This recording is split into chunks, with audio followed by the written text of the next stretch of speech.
नाशिकमधील भोंदूबाबा अशोक खरात याचा पाय आणखी खोलात गेलाय।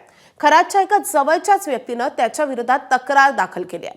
तक्रारदाराच्या 7 महिन्यांच्या गरोदर पत्नीवर भोंदू खरातनं लैंगिक अत्याचार केले होते। त्याच रागातून तक्रारदारानं खरातच्या सर्व कृत्यांवर बारकाईनं लक्ष ठेवलं। खरातच्या केबिनमध्ये त्यानं स्पाय कॅमेरे बसवले।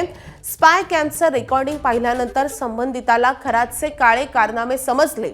खरातचे अनेक बड्या लोकांसोबत संबंध असल्यानं तक्रारदारानं तेव्हा तक्रार दिली नाही। मात्र आता खरातला अटक झाल्यानंतर या जवळच्या व्यक्तीनं खरात विरोधात तक्रार दाखल केली आहे। खरात विरोधात लैंगिक अत्याचार, फसवणूक, पैशांचा काळाबाजार केल्याची तक्रार नोंदवण्यात आली आहे। या प्रकरणी खरातचे एसआयटी आणि क्राईम ब्रांचकडून कसून चौकशी केली जाणार आहे।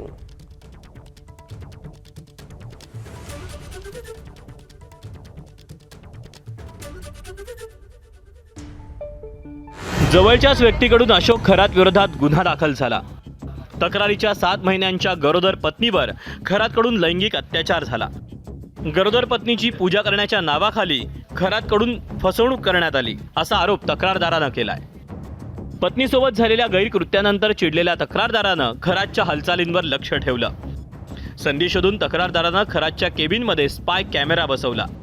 काही दिवसांनी स्पाय कॅममधला सर्व डेटा मोबाईलमध्ये घेतला। संपूर्ण डेटा पाहिल्यानंतर तक्रारदाराला खरातचे काळे कारनामे समजले।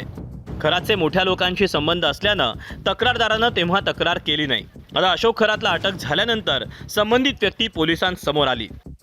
खरात विरोधात लैंगिक अत्याचार, फसवणूक, पैशांचा काळाबाजार केल्याची तक्रार नोंदवली। खोटे साप वाघ दाखवून खरातनं भाविकांना घाबरवलं, फसवलं असा दावा तक्रारदारानं केला। खरातनं जंगली चिंचोक्यांना किमती खडे म्हणून 10,000 ते 1 लाखांना विकल्याचाही दावा करण्यात आलाय। एबीपी माझा, उघडा डोळे बघा नीट।